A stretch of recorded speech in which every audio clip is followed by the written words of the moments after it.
ఛానల్ని లైక్ చేసి సబ్స్క్రైబ్ చేసుకోండి. అలాగే మీ విలువైన అభిప్రాయాన్ని కామెంట్ ద్వారా తెలపండి. Please subscribe and support my channel. Hi అండి, వెల్కమ్ టు అవర్ ఛానల్. నేను ఇప్పుడు చదివి వినిపించబోయే కథ నిన్నటి పున్నమి పార్ట్ 1లో పతంజలి గారు రైతు బజార్కు వెళ్తారు. కూరలు కొని తనతో తెచ్చిన చిన్న చిన్న ప్లాస్టిక్ కవర్లో వాటిని వేయించుకుని వాటిని ఇంటికి తెచ్చి వేటికవి ప్లాస్టిక్ సంచుల్లో వేసి పచ్చిమిరపకాయలు తొడుములు తీసి కరివేపాకు దూసి కాడలు పారేసి ఆకులను కవర్లో వేసి అన్నిటినీ ఫ్రిడ్జ్లో సర్దేసరికి గంటం పావు గడుస్తుంది. ఈలోగా 2 సార్లు ఫోన్ మోగుతుంది. ఒకటి రాంగ్ నెంబర్, ఇంకొకటి తోడల నుంచి. గానుగాపురం వెళ్తాం, కారులో చోటుంది, వస్తారా అని. రానని చెప్తాడు. డైనింగ్ టేబుల్ దగ్గరకు వెళ్ళి కూర్చొని బోర్లించిన కంచాన్ని సరిగ్గా పెట్టి అన్నం కూరలు వడ్డించుకొని తినసాగాడు. కొడుకుల్లా కోడలంతా ఆఫీసులకు వెళ్ళిపోయారు. తర్వాయి భాగంలోకి వెళ్దాం. అలా ఒంటరిగా భోజనం చేయడానికి ఆయన ఇంకా అలవాటు పడలేదు. సుగుణ బ్రతికుండగా ఎన్నడూ ఒంటరిగా తినడం అలవాటు లేని ఆయనకి అది రుచించదు. కానీ తప్పదు. తిన్నాక కంచాన్ని సింక్లో పడేసి మళ్ళీ గిన్నెలన్నీ మూతలు పెట్టి అన్నం గిన్నె తప్ప మిగిలిన ఫ్రిడ్జ్లో ఉంచాడు. సుగుణ బ్రతికి ఉండగా ఆయన ఎన్నడూ తిన్న కంచం కానీ గిన్నెలు కానీ తీసి ఎరుగుడు. ఆయన రిటైర్ అయిన 2-3 నెలల తర్వాత ఓ రోజు పెద్ద కొడుకు విభాకర్ చెప్పాడు, నాన్నగారు, నేను బ్రహ్మ ఆఫీస్ నుంచి వచ్చేసరికి టేబుల్ మీద ఎంగిలి కంచం ఎండిపోతుంది. తినగానే కాస్తంత దాన్ని తీసి సింక్లో పడేస్తూ ఉండండి. పెళ్ళం లేని లోటు అలా పతంజలికి ఒక్కొక్కటే అవగతం అవసాగింది. ఏనాడు ఆయన రాత్రి కప్పుకున్న దుప్పటిని ఉదయం నిద్రలేచాక మడిచింది లేదు. కానీ ఇప్పుడు దాన్ని మడిచి దిండుతో సహా సోఫాలోంచి తీసుకెళ్ళి పిల్లల గదిలో పెడుతున్నాడు. రాత్రి మళ్ళీ తెచ్చుకోవాలి. ఆ తర్వాత పతంజలికి ఏం తోచలేదు. టీవీలో కాసేపు నేషనల్ జియోగ్రాఫిక్ ఛానల్ని చూశాడు. పాముల గురించిన అది రిపీట్ ప్రోగ్రామ్. డిస్కవరీ ఛానల్లో వచ్చేది ఆయనకి నచ్చలేదు. రకరకాల ఆలోచనలు ఆయన్ని చుట్టుముట్టాయి. తను ఎందుకు జీవిస్తున్నట్లు? సంపాదన లేదు, భార్య లేదు, పిల్లలా లేరు. అదేమిటి? తనకి పిల్లలు ఉన్నారుగా. వాళ్ళు ఇప్పుడు తన పిల్లలు కారు. సొంత కుటుంబాలు ఉన్న తండ్రులు తప్ప తన పిల్లలు కారు. తన పిల్లల ప్రవర్తన ఇప్పటి వీళ్ళ ప్రవర్తనలా ఉండదు. తనని ప్రేమించే పిల్లలు కారు వీళ్ళు. కేవలం తమ పిల్లల కోసం జీవించే, తమ భార్యల కోసం స్వార్థంగా ప్రవర్తించే చుట్టాల్లాంటి వారు మాత్రమే. సుగుణ బ్రతికి ఉంటే తనకి ఒంటరితనం ఉండేది కాదు. అప్పుడు ఈ ఆలోచనలు ఉండేవి కావు. ప్రతి మగాడు యవ్వనంలో తనకి భార్య అవసరం ఉందని అనుకుంటాడు. కానీ నిజానికి ఏ మగాడికైనా ఆ అవసరం ముసలితనంలోనే కనపడుతుంది. యవ్వనంలో ఆ అవసరం బెడ్రూమ్లోనే కనపడుతూ ఉంటుంది. కానీ వృద్ధాప్యంలో ఆ వెలితి అన్ని గదుల్లో కనపడుతూ ఉంటుంది. అందుకేనేమో పూర్వం కనీసం 10 ఏళ్ల తేడా ఉండేలా చూసి చేసేవారు. అప్పుడు మగాడు చచ్చేదాకా అతని భార్య అతన్ని అంటిపెట్టుకుని ఉంటుందనే ఆలోచన వల్ల కావచ్చు, తనకన్నా 10 ఏళ్ల చిన్నదాన్ని తెచ్చి పెళ్లి చేసేవారు.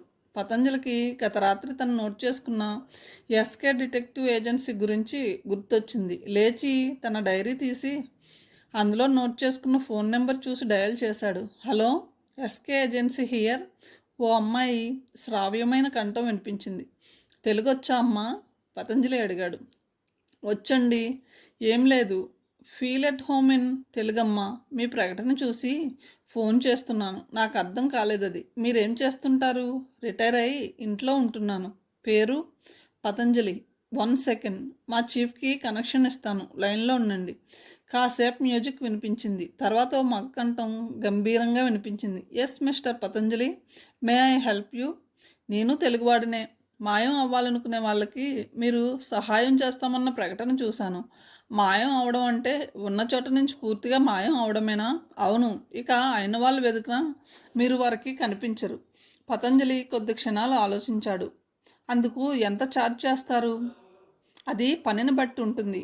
సగటున 10 నుంచి 25,000. 1,00,000 కూడా ఒకసారి ఛార్జ్ చేశాం. నాకు ఇంకొంచెం వివరంగా చెప్తారా? మీరు ఎలా సహాయం చేస్తారు? మీకు నిజంగా ఆసక్తిగా ఉంటే పర్సనల్గా మా ఆఫీసుకు రారాదు మాస్టారు. అలాగే. ఎప్పుడు? కొద్దిగా సందేహించి అడిగాడు. రేపు ఉదయం 11:30కి. ఓకే, వస్తాను. ప్రకటనలోని అడ్రస్సే కదా? అవును, 2nd ఫ్లోర్. లిఫ్ట్ బాయ్తో చెప్పండి మేనేజర్ గారి ఆఫీస్ అని చూపిస్తాడు. ఓకే, రేపు వస్తాను. గుడ్, రేపు కలుద్దాం పతంజలి గారు. రిసీవర్ పెట్టేశాడు పతంజలి. తన ఇంట్లోంచి తను శాశ్వతంగా మాయం అవ్వడం అన్న ఊహే అతనికి ఆనందంగా తోచింది. షాపింగ్ కోసం ఉదయమే వెళ్ళిన శ్రీకర్ సాయంత్రం 4:30కి వచ్చాడు. పెట్టెలు సర్దుకోవడానికి 1:30 పట్టింది అతనికి. 6ంటికి ఎయిర్పోర్ట్కి బయలుదేరారు. నాన్నగారితో చెప్పిరా, చెప్పాడు విభాకర్. అదేమిటి, ఆయన మనతో ఎయిర్పోర్ట్కి రావడం లేదా? తుల్లిపడి అడిగాడు శ్రీకర్. కారులో అంతా పట్టం. నాన్నగారు ఆడవాళ్ళు ఇంట్లోనే ఉంటారు. పిల్లలు ఎప్పుడు ఎయిర్పోర్ట్ చూడలేదు కాబట్టి వాళ్ళని తీసుకెళ్దాం, విభాకర్ చెప్పాడు. శ్రీకర్ వచ్చి తండ్రి కాళ్ళకి నమస్కరించాడు. వెళ్ళొస్తాను నాన్నగారు చెప్పాడు. అమ్మ ఫోటో తీసుకెళ్తున్నావా? లేదు, పెద్ద వదిన్ని ఈమెయిల్ చేయమంటాను. ప్రతి ఆదివారం 5 నిమిషాలైనా ఫోన్ చేస్తుండు. నాకు ఇంతకు మించి నీ నుంచి ఏం వద్దు చెప్పాడాయన. అలాగే, ఇక్కడ ఫ్లాట్స్ కట్టడం గురించి వేరే ఆలోచన వద్దు నాన్నగారు. అన్నయ్యలు చెప్పినట్లు మీరు వింటే బాగుంటుందని అనుకుంటున్నాను. పిల్లలు అన్నదమ్ములు ముగ్గురు కారులో వెళ్ళిపోయారు. తొలిసారి శ్రీకర్ అమెరికాకు వెళ్ళిన సందర్భం పతంజలికి గుర్తొచ్చింది. అప్పట్లో పెద్ద కొడుకు కారు కూడా లేదు. విమానాశ్రయం బేగంపేటలోనే ఉండేది. తను సుగుణ పిల్లలంతా ఆటోలో ఎయిర్పోర్ట్కి 1.5 గంటల ముందే వెళ్ళి వాడు ఎక్కిన విమానం బయలుదేరి వెళ్ళేదాకా ఉండి తిరిగి వచ్చారు. అప్పుడు అందరినీ వదిలి వెళ్తున్నానన్న దిగులు శ్రీకర్లో కనిపించింది. కానీ ఇప్పుడు అది లేదు. పరాయ దేశానికి వచ్చి సొంత దేశానికి తిరిగి వెళ్తున్న భావనే అతనిలో కనిపించింది. రాత్రి 9కి పల్లవ్ తాతయ్య కూర్చునే కేన్ చైర్ని టీవీ ముందుకు లాగి పతంజలి దగ్గరికి వెళ్ళి చెప్పాడు. రా తాతయ్య, కూర్చుని టీవీ చూడు. ఆ పిల్లవాడి చర్యకి పతంజలి మనసంతా ఎంతో ఉద్విగ్నతకి గురైంది. ప్రతి రాత్రి 9కి అక్కడికి కుర్చీని లాక్కొని పతంజలి కౌన్ బనేగా కరోడ్పతి ప్రోగ్రాం చూస్తాడు. తను మర్చిపోయాడనుకుని పల్లవ్ కుర్చీ లాగాడు. వాడి తల ఆప్యాయంగా నిమిరి చెప్పాడు. ఇవాళ శుక్రవారం కదా, ఆ ప్రోగ్రాం రాదు నాన్న. రాదా? మళ్ళీ కూర్చుని యథాస్థానానికి లాగాడు పల్లవ్. తండ్రిని అడిగి పల్లవ్ వాచి తీసుకుని వచ్చి అడిగాడు. తాతయ్య, నాకు టైం చూడడం నేర్పించవా? అలాగే, కూర్చో. కాసేపు క్రితం రోజులానే టైం ఎలా చూడాలో వివరించాడు. ఇప్పుడు తెలిసినట్లు ఉంటుంది, కానీ రేపటికి మర్చిపోతాను తాతయ్య చెప్పాడు పల్లవ్. కొద్ది రోజుల్లో అలవాటు అవుతుందిలే. తాతయ్య, డేట్ ఎలా మార్చాలి అడిగాడు పల్లవ్. అది చూపించాక పెద్ద కొడుకుతో పతంజలి చెప్పాడు. నిబా, నీకు చెప్పనా, వాచీలో తేదీ మార్చాల్సి వస్తే ఉదయం 11 నుంచి 2లోగా మార్చాలి. అలాగే డే టైం కూడా. మిగతా టైమ్స్లో అయితే వాచీ మెకానిజం డ్యామేజ్ అయ్యే అవకాశం ఉంటుంది. ఈ 3 గంటల సమయంలోనే వాచీలోని గేర్ మెకానిజం డిస్ఎంగేజ్ అయ్యి ఉంటుంది. కాబట్టి ఆ టైంలో ఇవి మార్చిన మెకానిజానికి ఏం కాదు. ఇది వాచ్ ఇండస్ట్రీలో పనిచేసే వాళ్ళందరికీ తెలుసు, కానీ పబ్లిక్కి, ఆఖరికి వాచీ షాపుల్లో పనిచేసే వాళ్ళకి కూడా తెలీదు. పతంజలి బామ్మర్ది హెచ్ఎంటీలో పనిచేసేవాడు. అతను చెప్పాడు ఈ సంగతి. ఈ పాటికి శ్రీకర్ బాబాయ్ అమెరికా వెళ్ళిపోయి ఉంటాడా తాతయ్య? పల్లవ్ అడిగాడు. రేపు ఈ పాటికి వెళ్తాడు. అమ్మో, అంతసేపు విమానంలో కూర్చోవాలా? అవును.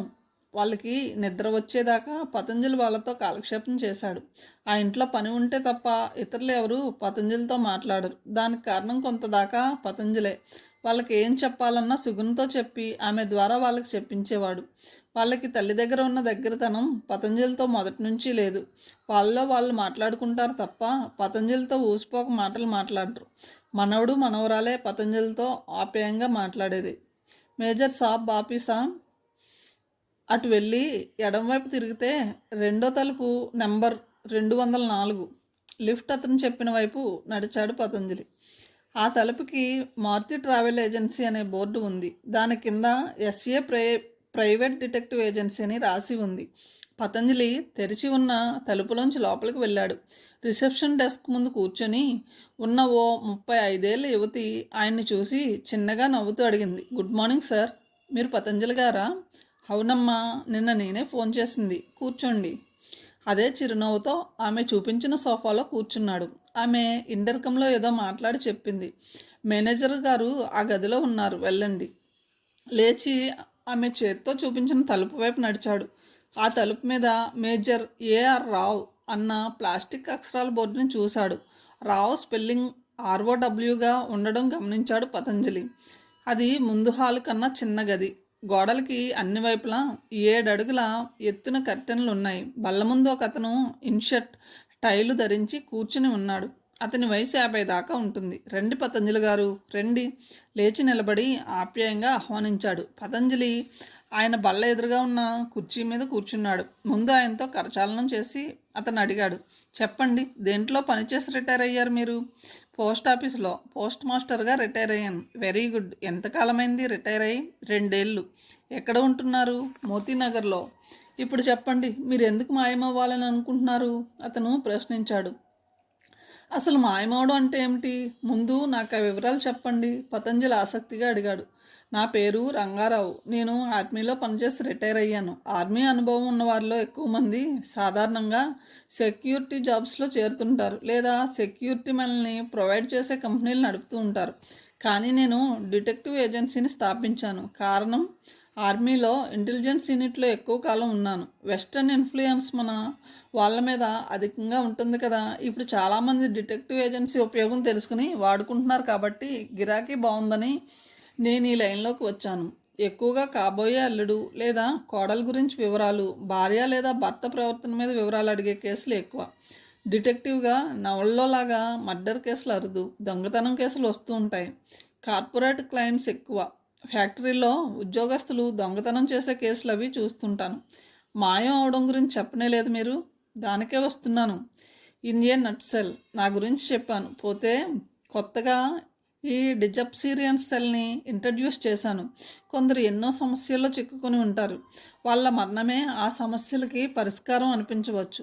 అలాంటి సందర్భాల్లో వాళ్ళు ఆత్మహత్య చేసుకోవచ్చు. దాని బదులు వాళ్ళని ఎవ్వరూ అనుమానించిన రీతిలో మాయం చేసే పని మేము చేసి పెడతాం. లైక్ ఆగి ఆయన ఆలోచనగా ఎదుటి గోడ వైపు ఏకాగ్రతగా చూస్తూ చెప్పాడు.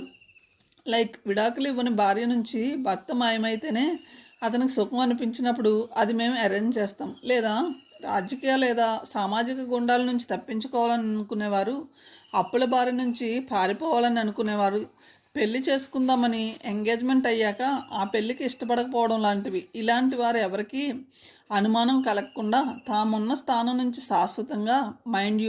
శాశ్వతంగా మాయమై ఇంకో కొత్త చోట కొత్త జీవితం గడపవచ్చు. ఏమై క్లియర్? ఇప్పుడు అర్థమైంది, ఉత్సాహంగా చెప్పాడు పతంజలి. కానీ మేమందరూ క్లయింట్స్ని అంగీకరించాం. ముఖ్యంగా పోలీసులు వెతికే నేరస్తులకి, నేరం చేసి చట్టాన్ని నుంచి పారిపోవాలనుకునే వాళ్ళకి మేము సహాయం చేయం. ఇన్ షార్ట్, ఇల్లీగల్ అయిందేది మేము చెయ్యం. ఇమ్మోరల్. Okay done. అది మీరెలా తెలుసుకోగలరు? నేను ఫలానా నేరం చేశాను అందుకని మాయమవ్వాలని అనుకుంటున్నానని ఎవరు చెప్పరుగా, పతంజలి ప్రశ్నించాడు. మమ్మల్ని అప్రోచ్ అయ్యే వ్యక్తి గురించి కూలంకుషంగా ఎంక్వైరీ చేసి మేము సాటిస్ఫై అయ్యేదాకా అతన్ని క్లయింట్గా తీసుకోం.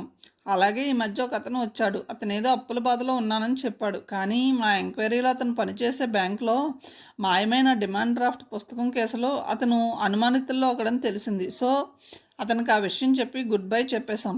నేరస్తులకి సహాయం చేసి లీగల్ కాంప్లికేషన్స్లో ఇరుక్కోకూడదని ఈ జాగ్రత్త.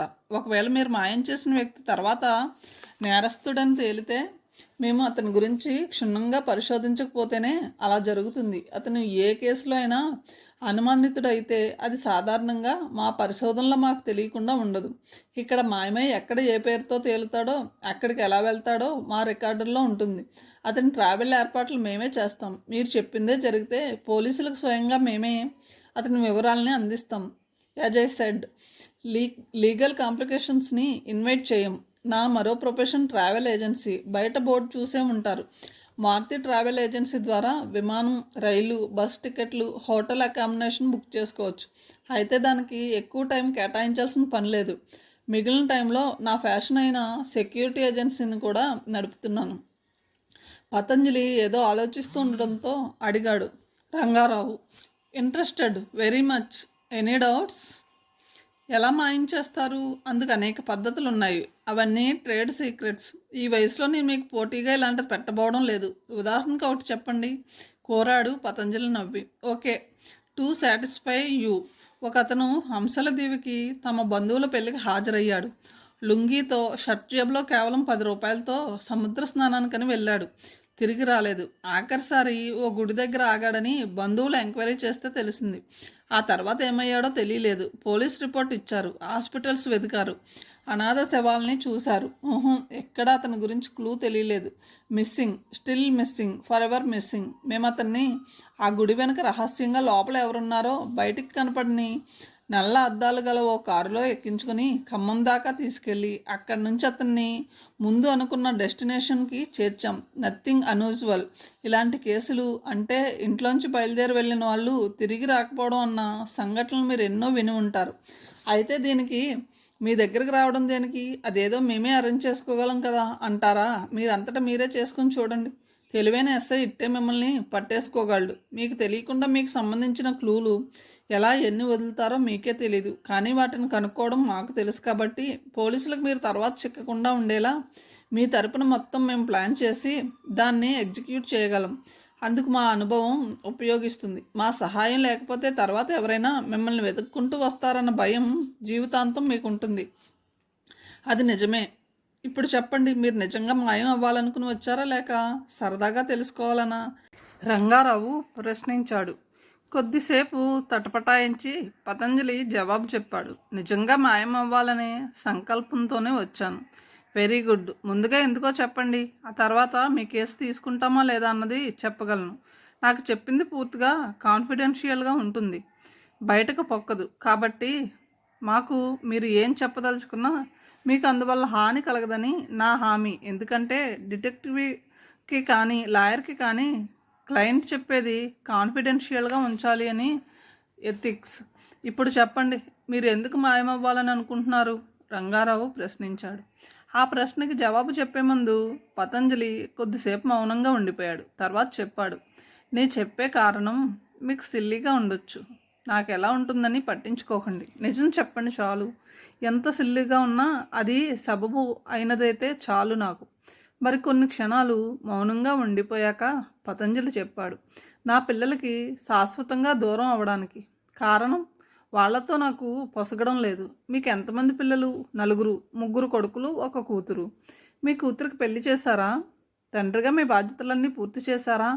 ఆహా, మా అమ్మాయి విద్యాధరి తన భర్తతో కాపురం చేస్తుంది. 2 కొడుకులతో కలిసి ఉంటున్నాను. 3వాడు అమెరికాలో ఉద్యోగం చేస్తున్నాడు. ఏ తండ్రి అయినా వృద్ధాప్యంలో కొడుకుల దగ్గర ఉండాలని కోరుకుంటాడు. అలాంటిది వాళ్ళతో ఉంటున్న మీరు వాళ్ళకి దూరం అవ్వాలని అనుకున్నారంటే అందుకు బలమైన కారణమే ఉండి ఉండాలి. అవును రంగారావు గారు, ఇది కారణం అని వాళ్ళకి చెప్పి మీరు వేరే ఇల్లు తీసుకుని వెళ్ళిపోవచ్చుగా. మీ ఉనికి తెలియకుండా మాయం అవడం ఎందుకు? వాళ్ళు వచ్చి బలవంతంగా తీసుకెళ్ళేంత చిన్నపిల్లలు కాదుగా మీరు, రంగారావు ప్రశ్నించాడు. అది నిజమే, కానీ ఆస్తిపాస్తుల వ్యవహారాల్లో వాళ్ళు వచ్చి తరచూ నన్ను డిస్టర్బ్ చేస్తారు. ఆ న్యూసెన్స్ని నేను భరించలేను. ఐసి, ఇప్పుడు ఏ కారణంగా అయితే మీరు పిల్లలకి కనిపించకుండా మాయం అవుదామని అనుకుంటున్నారో అది నేను కన్విన్స్ అయ్యేలా చెప్పండి. కారణం కాదు, కారణాలు, పతంజలి సరిదిద్దాడు. ఆల్ రైట్, కారణాలు. వాటిని ఒక్కొక్కటి చెప్పండి. ఆ కారణాలు మీరు అర్థం చేసుకోవాలంటే నా ఫ్యామిలీ హిస్టరీ మీకు తెలియాలి. అయితే అక్కడి నుంచే మొదలు పెట్టండి. ఆ 4 చిన్నపిల్లలుగా ఉన్నప్పటి నుంచి మొదలు పెడతాను. అలాగే కానివ్వండి. పతంజలి గట్టిగా ఊపిరి వదిలి చెప్పసాగాడు. పతంజలి జీవితం ఎంతో హాయిగా సాగిపోతుంది. వరంగల్లోని ఇండస్ట్రియల్ ఎస్టేట్లో సబ్ పోస్ట్ మాస్టర్గా పనిచేస్తున్నాడు. సైకిల్ మీద 10 నిమిషాల్లో పోస్ట్ ఆఫీస్కి చేరుకునేంత దూరంలో ఉన్న ఓ పింకిటింట్లో కాపురం. పెద్ద కొడుకు విభాకర్ 6th స్టాండర్డ్ చదువుతున్నాడు. రెండోవాడు మధుకర్ 5th. కూతురు విద్యాధరి 3rd. ఆఖరి కొడుకు శ్రీకర్ని ఇంకా స్కూల్లో వేయలేదు. రోజు ఉదయం 8కి బయలుదేరి వెళ్ళి పోస్ట్ ఆఫీస్ తెరుస్తాడు. కూడా తీసుకువెళ్ళే లంచ్ బాక్స్ని లంచ్ అవర్లో తెరుస్తాడు. సాయంత్రం 5 కల్లా కూతుర్ని స్కూల్ నుంచి సైకిల్ మీద ఇంటికి తెస్తాడు. పెద్దవాళ్ళిద్దరూ నడుచుకుంటూనే స్కూల్కి వెళ్ళి వస్తారు. ఇంటికి రాగానే పిల్లలతో కలిసి మొక్కలకి నీళ్లు పోయడం, పాదులు చేయడం లాంటి తోట పని ఓ అరగంట దాకా చేస్తాడు. తర్వాత వాళ్ళు ఆడుకోవడానికి వెళ్ళిపోతారు. చీకటి పడుతుండగా వాళ్ళు తిరిగి వచ్చేదాకా రేడియో వినడమో భార్యతో కబుర్లు చెప్పడమో ఆయనకి వ్యాపకం. పేక ఓ కాలక్షేపం. భార్యతో ఆ సమయంలో తప్ప ఇంకెప్పుడు ఆడడు. బయట వారితో పేక ఆడిన సందర్భమే అతని జీవితంలో రాలేదు. రాత్రి పిల్లలతో హోంవర్క్ చేయించడం, భార్యకు వంట పనిలో సహాయం చేయడం, లేదా రేడియో వినడం. టీవీలు మధ్యతరగతి ఇళ్లలోకి ఇంకా ప్రవేశించని రోజులవి. రాత్రి 10 దాటకుండానే అంతా పక్కల మీదకి చేరేవారు. ఎలాంటి టెన్షన్, సమస్యలు లేకుండా వారందరి జీవితాలు ఎంతో సాఫీగా సాగిపోయేవి. వంటగది, పడక గది, ప్రసూతి గది ఆ దంపతుల జీవితాల్లో ముఖ్య భాగాలు. అంతకు మించినవి అరుదు. ఎప్పుడైనా బంధువుల వివాహాలకో తిరుపతి, శ్రీశైలం వంటి ప్రదేశాలకు వెళ్ళడం వాళ్ళ రొటీన్కి భిన్నమైన చర్య. మా ఫ్యామిలీ మెంబర్స్ అంతా ఒకే యూనిట్లా ఉండేవాళ్ళం. మాకు బయట ప్రపంచం పట్టేది కాదు. నా ఆలోచనలన్నీ మా కుటుంబం, దాని అభ్యుదయం చుట్టూనే తిరుగుతూ ఉండేవి, పతంజలి చెప్పాడు. రంగారావు చిన్నగా తల ఊపాడు. నా పిల్లలంటే నాకెంతో ప్రేమ. స్కూల్ నుంచి ఇంటికి కొద్దిగా ఆలస్యంగా వస్తే వాళ్ళు వచ్చేదాకా ఎదురు చూసేవాడిని. ఎవరైనా స్కూల్ వాళ్ళు కండక్ట్ చేసే ఎక్స్కర్షన్కి వెళ్తే మిగిలిన మేమంతా వాడితో పాటు స్కూల్ దగ్గరికి వెళ్ళి దించేవాళ్ళం. అలాగే తిరిగి అంతా కలిసి రిసీవ్ చేసుకునేవాళ్ళం. మా జీవితాలన్నీ ఒకరి మీద మరొకరికి ప్రేమతో కొనసాగేవి. శ్రీకర్కి మీజిల్స్ వస్తే అంతా వాడి మంచం చుట్టూ చేరేవాళ్ళం. విద్యాధరికి లెక్కల్లో మార్కులు సరిగ్గా రాకపోతే విభాకర్ ప్రత్యేకంగా కూర్చోబెట్టడానికి లెక్కలు నూరు పోసేవాడు. స్వార్థం, ద్వేషాలకి తావులేని విధంగా మా కుటుంబ జీవనం సాగిపోయేది. దెన్ రంగారావు అడిగాడు. దీనికి భిన్నమైన మార్పుని కొన్ని ఏళ్ల తర్వాత క్రమంగా గుర్తించసాగాను, చెప్పాడు పతంజలి. ఎన్నేళ్ల తర్వాత? ప్రశ్నించాడు రంగారావు. 10 ఏళ్ల తర్వాత. విభాకర్ వయసు 19, మిగిలిన వాళ్ళ వయసులు కూడా అదే నిష్పత్తిలో పెరిగాయి. పతంజలి అప్పుడు సిద్దిపేటలో సబ్ పోస్ట్ మాస్టర్గా పనిచేస్తున్నాడు. పతంజలికి తన కుటుంబ జీవనం ఇదివరకట్లా హాయిగా సాగడం లేదు అనిపించింది. 10 ఏళ్ల క్రితం కుటుంబ సభ్యుల మధ్య గల సంఘీభావం కుంటుపడుతుంది అని అనిపించసాగింది. ఇప్పుడు విభాకర్కి, విద్యాధర్కి లెక్కలను టీచ్ చేయడానికి టైం ఉండదు. మధుకర్ని కూరలు తీసుకురమ్మంటే ఇదివరకట్లా సరేనని తేడు. ఏదో వంక చెప్పి తప్పించుకోవాలని చూస్తాడు. వాడికి తగని బద్ధకం. ఇంటి పనులు, బజారు పనుల విషయంలో పిల్లలకి ఇదివరకటి తీరుగా శ్రద్ధగా ఉండడం లేదు. దానికి ఇతరుల మీదకి రుద్ది ఎవరికి వారు తప్పించుకోవాలని చూస్తారు. శ్రీకర్కి జ్వరంగా ఉంటే డాక్టర్ క్లినిక్ తెరిచి ఉందో లేదో చూసిరమ్మని విభాకర్కి చెప్తే చెల్లాయిని వెళ్ళమను అంటాడు. సాయంత్రం అయితే ఎప్పుడెప్పుడు ఫుట్బాల్ ఫీల్డ్లోకి వెళ్ళి పడదామా అని ఉంటుంది మధుకి. అందరిలోకి విద్యాధరి చదువులో పూర్. పతంజలి ఆ విషయంలో ప్రత్యేక శ్రద్ధ తీసుకోవాల్సి వచ్చేది. మధుకర్కి ఇతరులతో ఎక్కువ పోట్లాట్లు వస్తుండేవి. విభాకర్కి శుభ్రత పెరిగింది. అంతకుముందు ఎవరు ఏ కంచం, ఏ గ్లాస్ అయినా వాడేవారు. కానీ కొత్తగా విభాకర్ పలానాది నా కంచం, నా గ్లాసు అని వాటినే ఉపయోగించసాగాడు. వాటిని ఇతరులు వాడితే తప్పు అనేవాడు. మిగిలిన కంచాల్లో కూడా వాటిని కలవనిచ్చేవాడు కాదు. వాడిని ఏడిపించడానికో గుర్తుండకో విభాకర్ కంచం గ్లాసులను ఎవరైనా వాడితే పెద్ద పోట్లాట తప్పదు. ఇదంతా పతంజలికి బాధగా ఉండేది.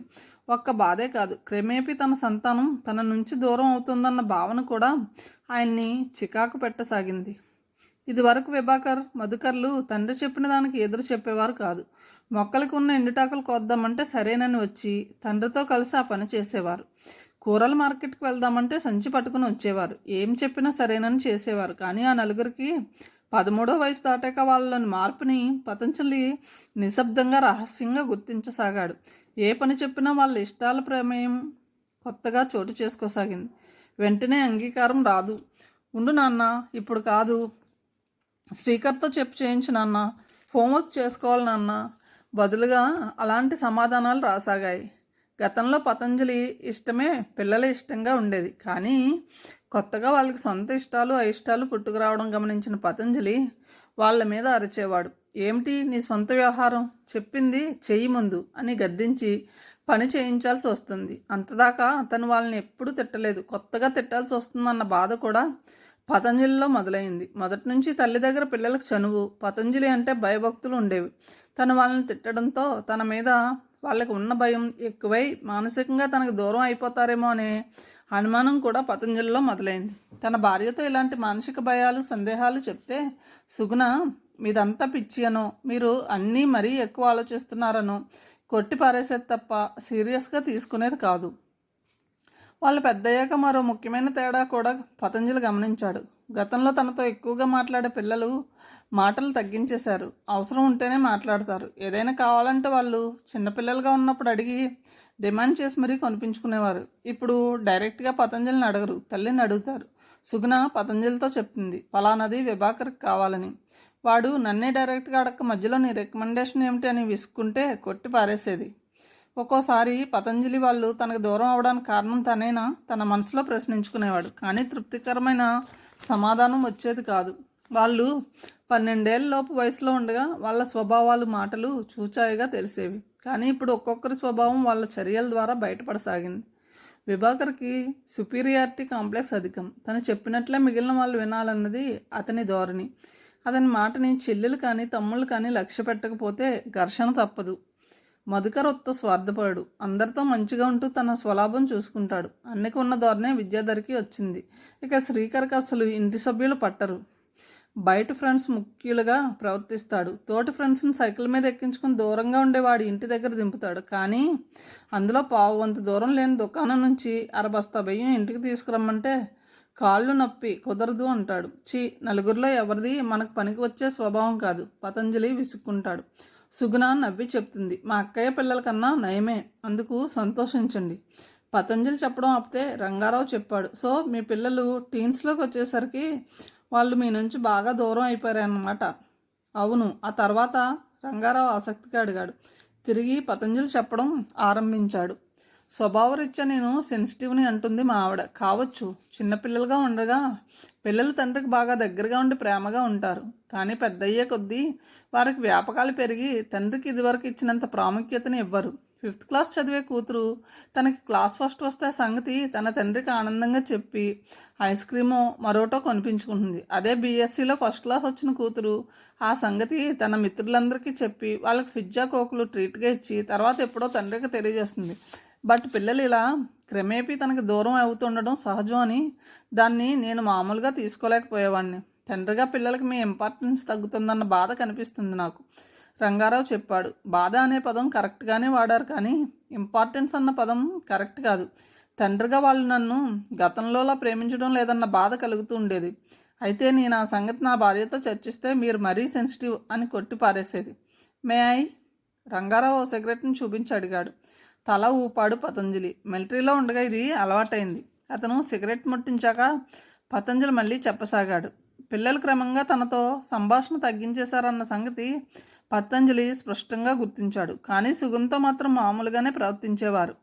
కాలేజీ ఫీజుకు లేదా ఊరు వెళ్ళడానికి డబ్బు లేదా అనుమతి లాంటివి తల్లి ద్వారా అడిగి తీసుకోసాగారు. చిన్నప్పుడు తప్పు చేస్తే పతంజలి వాళ్ళని కోప్పడితే ఏమీ అనని సుగుణ ఇప్పుడు వారేం తప్పు చేసినా వాళ్ళని పతంజలి కోప్పడితే భర్తని వారిస్తుంది.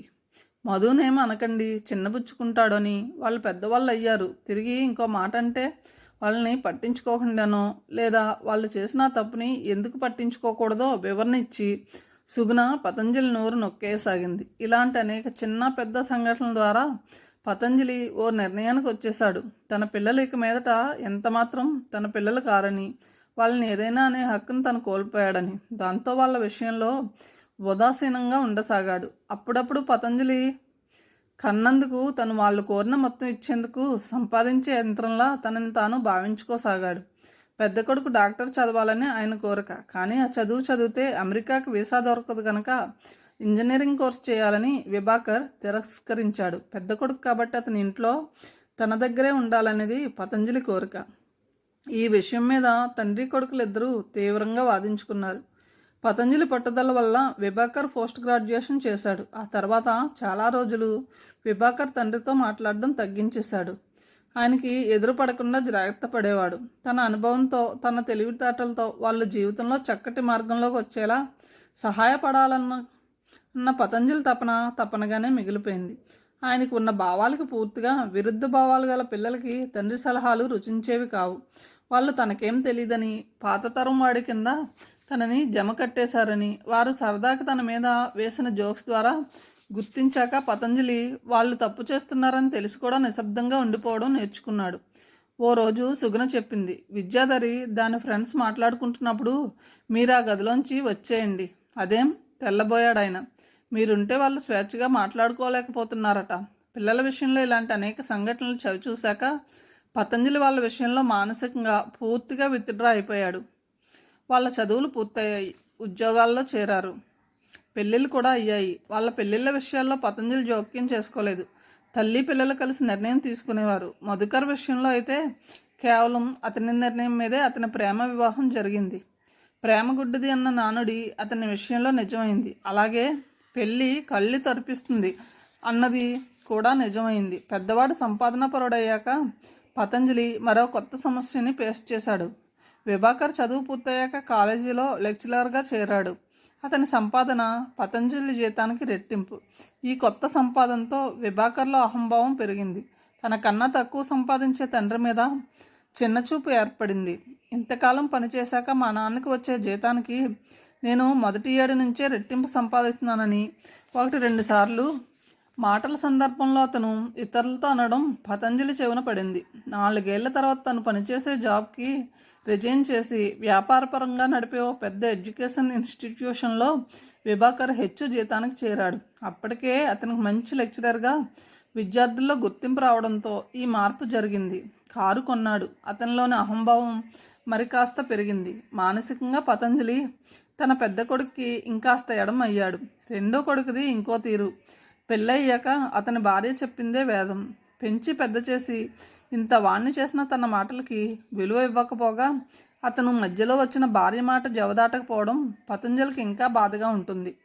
విద్యాధరి ఎప్పుడు పుట్టిన నుంచి ఏం తీసుకువెళ్దామనే యావలోనే ఉంటుంది. చూసిందల్లా అడుగుతుంది. అడిగింది ఇస్తే మంచివాళ్ళు, లేదంటే చెడ్డవారు. సాధారణంగా పెళ్ళయ్యాక ఆడపిల్లలకి అత్తింటి వారి మీద కన్నా పుట్టింటి వారి మీదే ప్రేమ అధికంగా ఉండడం చూసే పతంజలి తన కూతురు విద్యాధరి విషయంలో అది తారుమారవడం హరాయించుకోలేకపోయాడు. అత్తింటి వైపు వారి గొప్పలు చెప్తూ ఉంటుంది. విద్యాధరి వచ్చిన సంతోషం కంటే రాని సంతోషమే పతంజలి ఎంజాయ్ చేయడం నేర్చుకున్నాడు. చిన్నప్పుడు విద్య ఎలా గడుసుగా ప్రవర్తిస్తే మీరు అది గమనించి మెచ్చుకునేవారు కదా. మరి ఇప్పుడు మీరు ఆ గడుస్తనాన్ని ఎందుకు భరించలేకపోతున్నారు? భర్తతో అనేది సుగుణ. చిన్నపిల్లల్లో అది అందంగా ఉంటుంది. పెద్ద ఈ వివేకం వచ్చిన వాళ్ళలో అసహ్యంగా ఉంటుంది. శ్రీకర్ పూర్తిగా స్వలాభపడే కాక ఆ సంగతి బహిరంగంగా ఒప్పుకుంటాడు. తన స్వార్థం తప్ప అతనికి తల్లిదండ్రులు కానీ తోడ పుట్టిన వారు కానీ పట్టరన్నది అతని ప్రవర్తనలో తెలిసిపోతూ ఉంటుంది. అతని పరీక్షల సమయంలో పక్కింట్లో ఎవరో పోయి చాలామంది పెద్దగా ఏడుస్తుంటే శ్రీకర్ వాళ్ళ దగ్గరికి వెళ్ళి చెప్పాడు, దయచేసి కాస్త నెమ్మదిగా ఏడవండి. రేపే నా పరీక్ష, లేదా నా ఏడాది చదువు వృధా అవుతుంది. అది తెలిసిన పతంజలి షాక్ అయ్యాడు. తమకి అంత ఆర్థిక స్తోమత లేదని తెలిసినా శ్రీకర్ తల్లిని పోరు పెట్టి డబ్బు తీసుకుని 2 రాత్రులు హోటల్లో గది తీసుకుని చదువుకొని పరీక్షలు రాశాడు. మనం పెద్దయ్యాక వీడు మాత్రం మనల్ని చూడండి, న్యూసెన్స్ అని అసలు ఇంట్లోకి రానివ్వడు. శ్రీకర్తో పూర్తిగా విసిగిపోయిన సందర్భాల్లో సుగుణ భర్తతో అంటూ ఉండేది, ఈ నలుగురిలో ఎవరు పంచనా చేరకుండా మన ఇంట్లోనే పోవడం ఉత్తమం అనేది ఒక్కోసారి. కానీ అప్పట్లో పతంజలికి చావు ముందు జీవితం గురించి ఎలాంటి ఆలోచనలు ఉండేవి కావు. పతంజలి హౌస్ బిల్డింగ్ అడ్వాన్స్ తీసుకుని కట్టిన ఇల్లు చాలా పెద్ద ఇల్లు. తను రిటైర్ అయ్యాక పిల్లలు తనతో ఉండడానికి కాక అద్దెకిస్తే ఆదాయం వస్తుందన్న ఆశతో అంత పెద్ద ఇల్లు కట్టించాడు. అది ఒకందుకు వరం, ఇంకోటందుకు శాపంగా పరిణమించింది. 2 కొడుకులు, కూతురు పెళ్ళిళ్ళు అయ్యాక ఆ ఇంట్లోనే కాపురాలు ఉన్నారు. పిల్లలు తన దగ్గర ఉండడం ముందు ఆయన వరంగా భావించినా క్రమేపీ అది శాపంగా భావించసాగాడు. పిల్లల్ని అద్దె అడగలేడు. వచ్చే ఫంక్షన్ తక్కువ.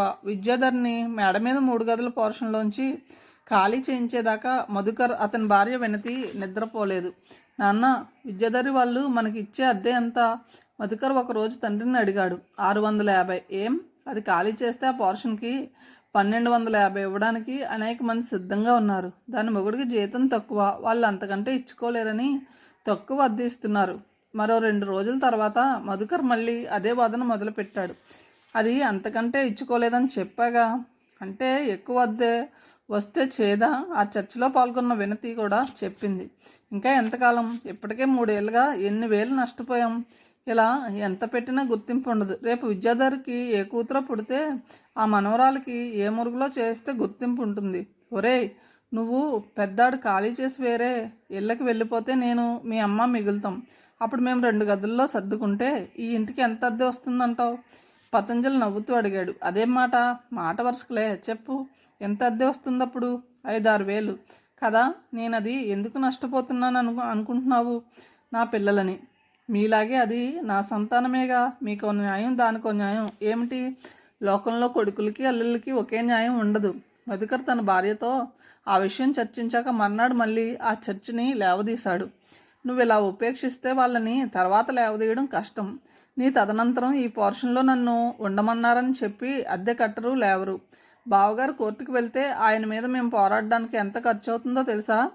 నేను విల్లు అలా రాయలేదు కాబట్టి వాళ్ళు అలా వెళ్ళలేరు, పతంజలి చెప్పాడు. నువ్వు విల్లు ఎలా రాసినా నువ్వు చివరిలో ఈ మాట అన్నావని కోర్టుకి వెళ్ళొచ్చు. బంధుమిత్రుల్లో కూడా అది ప్రచారంలో పెడతారు. వాళ్ళని ఖాళీ చేయించడానికి మేము కోర్టుకు వెళ్తే అందరిలో చెడ్డవాళ్ళం అవుతాం. ఎక్కకపోతే ఆ పోర్షన్ శాశ్వతంగా దాని పిల్లల చేతుల్లోకి పోతుంది. ఉత్తరోత్తర ఏ కారణంగా అయినా మేము ఇల్లు అమ్మాలన్నా వాళ్ళు పడనీయరు, మధుకర్ వాదించాడు. సొంత చెల్లెల్ని ఇంట్లోంచి వెళ్ళగొట్టాలనుకునే అన్నలోని దుర్మార్గత్వాన్ని పతంజలి దర్శిస్తే అలా జరిగితే ఎలా అన్న ఆలోచన కోణంలోంచి కూతురి దుర్మార్గాన్ని పతంజలి భార్య దర్శించింది. 6 నెలల తర్వాత విద్యాధరి చేత ఆ పోర్షన్ని ఖాళీ చేయించారు. తను కష్టపడి కట్టుకున్న తన సొంత ఇంటి మీద తనకు సంపూర్ణ హక్కు లేదని పతంజలికి అర్థమైంది. తదనంతరం అనుభవించాల్సిన హక్కుని కొడుకులు తను బతికుండగానే ఇప్పుడే క్లెయిమ్ చేసుకోగలుగుతున్నారన్న ఆలోచన పతంజలిని ఎంతో బాధించింది. వారు చిన్నపిల్లలుగా ఉండగా ఒకరి మీద మరొకరికి గల ప్రేమ ఇప్పుడు వారిలో లోపించడం ఆయన్ని బాధించింది. ఇద్దరు కొద్దిసేపు మౌనంగా టీ తాగుతూ ఉండిపోయారు. పతంజలి రంగారావు ఆఫీస్కి వచ్చి అప్పటికే 1:30 దాటింది. తన ఆలోచనలో ఉన్న పతంజలిని రంగారావు ప్రశ్నలు వేసి డిస్టర్బ్ చేయలేదు. అతను చెప్పే విషయాల్ని సూక్ష్మంగా తన ముందున్న నోట్ ప్యాడ్లో నోట్ చేసుకుంటున్నాడు. పతంజలి ఖాళీ కప్పు సాసర్లో ఉంచి చెప్పాడు, వాళ్ళ పెళ్ళిళ్ళు అయ్యాక నా పిల్లలు నాకు మరింత దూరం అయ్యారు అని నాకు అనిపించింది. కథను ఇంతటితో ముగిస్తున్నాను. తిరిగి తర్వాయి భాగంతో కలుద్దాం. Thank you.